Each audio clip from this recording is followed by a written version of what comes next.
So this is the kind of cases that we are discovering of people who are having beneficial effects of contact. And if you want one fact from the free survey, again, 4,200 people from 100 different countries, all contact experiences, the overwhelming majority, 80 to 90%, felt their contacts were overall very positive or positive, and they did not want them to stop. So the notion that there are evil aliens that are marauding around the planet and abducting people and hurting them, this is propaganda from those who want to prevent contact and scare the hell out of people. Now, it's true some people are frightened, but what we found is that as the number of contact experiences increased from 1 visitation to 2 and 3, the number of people who said it was a horrible experience decreased. So as people got to understand the reason for these visitations, and they got over the novelty and the terror of seeing face to face a non-human being, they were able to turn what was initially a very frightening and negative experience into a very positive one.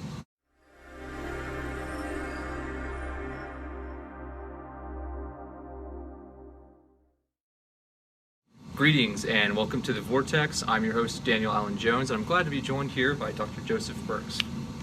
Doctor, it's an honor to be able to have you here. You've done some incredible work. We're here talking about the subject of UFOs and all the different facets that entails. And you come from a very interesting perspective regarding the medical side of things. So share with us a little bit how you first got involved through your medical studies into ufology.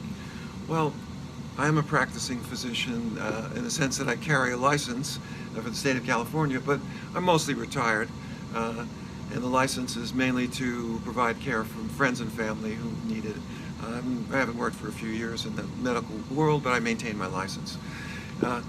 As far as my involvement with the UFO situation, most of my life, along with my medical work and helping the missus raise 2 young, healthy adults, thank goodness, has been volunteering for various peace and social justice causes. So when I was a child growing up, there was atmospheric testing where hydrogen bombs were being detonated in the atmosphere. Radioactivity was spreading all over the planet, getting into the food supply in terms of cows eating radioactive grass, and then milk was becoming irradiated, and children were showing strontium-90, which is a poison. It goes to the bone like calcium and can cause cancer. And so women all over the world were demonstrating to stop atmospheric testing of nuclear weapons, and they were successful in 1963 when the Limited Test Ban Treaty was raised. So I grew up in an activist family, civil rights. I was on the original March to Washington as a child in the 50s, Vietnam. I organized many student strikes trying to get an end to that madness that killed at least 2.5 to 3 million Indo-Chinese people and 50,000 Americans. So I've been involved in these kind of social causes, but the most important of which was the anti-nuclear one. I was part of Physicians for Social Responsibility, which was a wing of the International Physicians for the Prevention of Nuclear War, and we had a program of meeting with Soviet doctors from both sides of the Iron Curtain during the old Cold War, to try to develop a sane policy that said, basically from a doctor's point of view, we must prevent what we cannot cure, and there is no cure for nuclear war. So we must convince the world's leaders to step back from the precipice. So with that kind of a background, and when I attended my first UFO meeting, there was a tall, bearded doctor who could have passed as my cousin. We both were working ER. His name was Stephen Greer. So I was part of his original CE5 initiative, that's Close Encounters of the Fifth Kind. That's a term I don't particularly like because and the term that I coined, which I prefer, is HICE, Human-Initiated Contact Experience. And the reason why Human-Initiated Contact Experience is superior is that you don't have to explain CE 1, 2, 3, 4, and 5 to people who may already be doing contact work, because there is no copyright on consciousness. The intelligences behind the phenomena are putting out a broad invitation for people to interact with them. And so for 5 years in the 1990s, as part of this so-called CE5 initiative, I would be going to remote locations. We'd use thought projection and various meditation techniques to actually communicate with the intelligence behind the UFO phenomena. And believe it or not, On numerous occasions, these objects and these intelligences came very close to us. On occasion, we could signal with lights, and the UFOs would signal back. In Mexico, I saw an enormous triangular-shaped craft that came out between the volcanoes, and it was an amazing experience. So these things are, I find highly credible. I've been doing it for many years, and I encourage other people to be open to the possibilities of contact and communication with UFO intelligences. This is really incredible, and not only have you had your own experiences, but you've come across several different clients who have something that may be interpreted as a healing effect. So what is your impression? What is your involvement with these types of issues? Well, these are UFO witnesses, not clients, and not really patients, because what happened was I became part of a group called FREE, F-R-E-E, which stands for the Foundation for Research into ET and Extraordinary Experiences. And what this amazing group of investigators are discovering is that there's a commonality between all the human experiences that we call the contact modalities. What I'm talking about is remote viewing, clairvoyance, contact work, the kind that I was doing through HICE, H-I-C-E, human-initiated contact experience, but also shamanism, out-of-body experiences, near-death experiences. All these contact modalities can be understood as having a common thread, and that is mind, consciousness. And we can actually learn about this incredible experience of consciousness as people are interacting with non-human intelligences as part of all the phenomena that I just mentioned in brief. So I'm a medical consultant in FREE.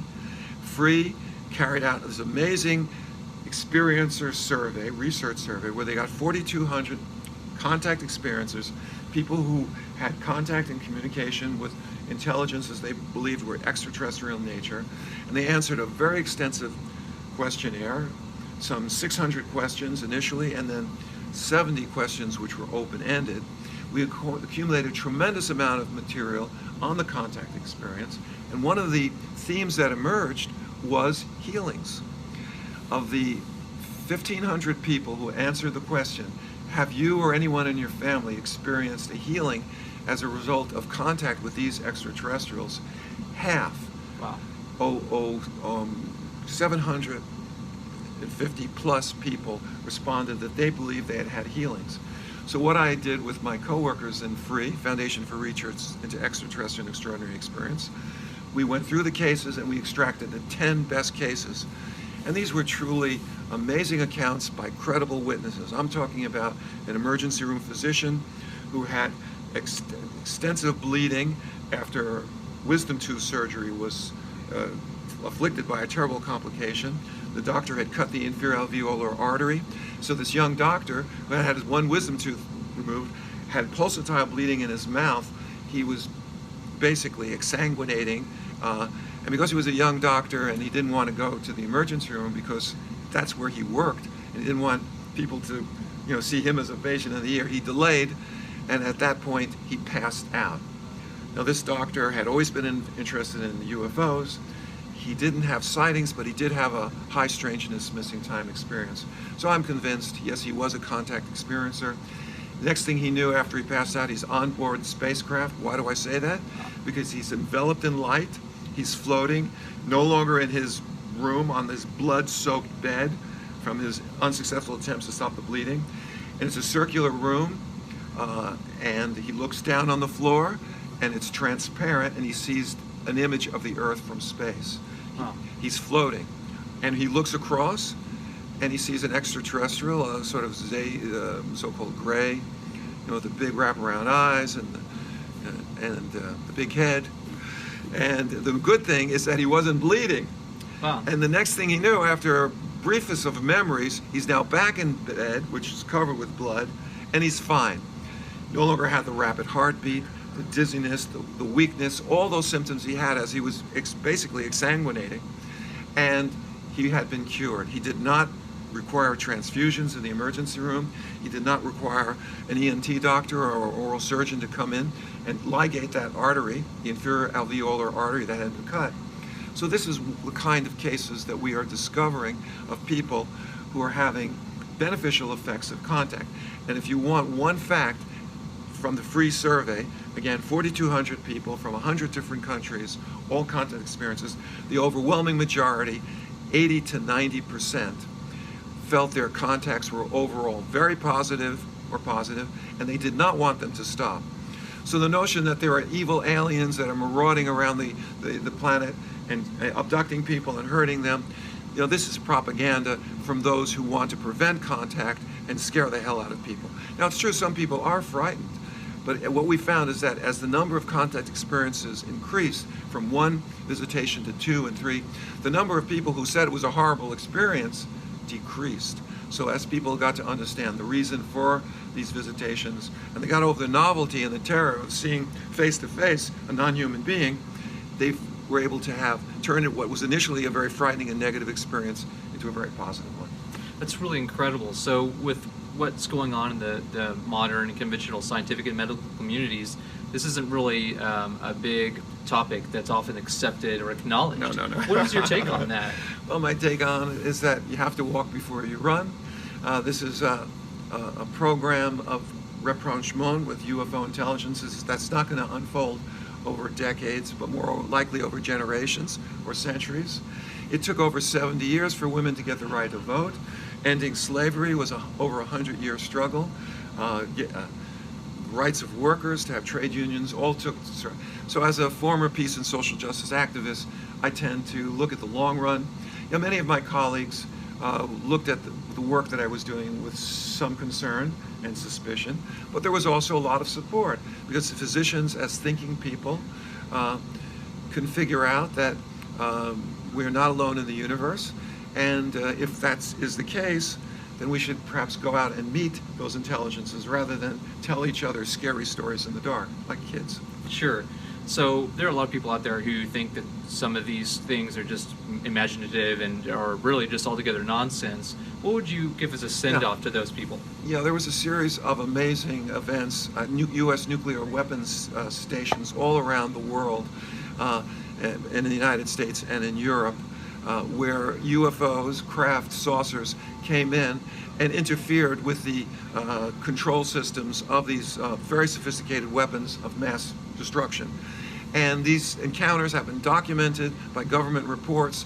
Witnesses, in terms of the airmen, the pilots, have all come forward with their stories. If you want to read about it, there's a book called UFOs and Nukes. Also, if you have Amazon Prime, there's a 2.5-hour program that goes through the testimony.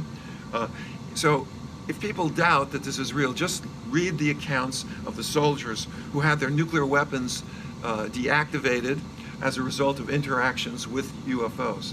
This is as real as atomic bombs that were tested in the 50s and brought my mom out in the street to end nuclear testing. There is plenty of evidence to show that these intelligences are interfering with our weapon systems, and that may be a bad thing for the military, but as a peace and social justice activist, I'm very sympathetic to them showing us we have to get rid of these weapons. Well, I think so, and you've been doing some incredible work. So how can people find out more about, get in touch with you and to see what you're doing? Joe Burkes is not that important. I think the contact network that I'm working with is, and so I'm going to recommend to you a very important program. It's called ET Let's Talk. Just spell out those words, ET Let's Talk. Kostas Makris is a CE5, Close Encounters of the Fifth Kind initiative, what I call HICE, Human Initiated Contact Experiences. He's got a website, he's on Facebook, and he will assist you in learning the protocols of meditation, thought projection, and you will be able to create your own contact experience. So I would recommend you see ET Let's Talk, ET Let's Talk, and check out Kostas Makris on Facebook, and he also has a presence on the net. Great. Well, Dr. Burkes, thank you for your time today. Keep up the good work. If you liked this video, be sure to check out our other content and get connected on our page and social media sites. Every day, new discoveries are being made all across the world and beyond. So let's work together to find out what's next. And remember, we won't know if we don't go. I'll see you in the Vortex.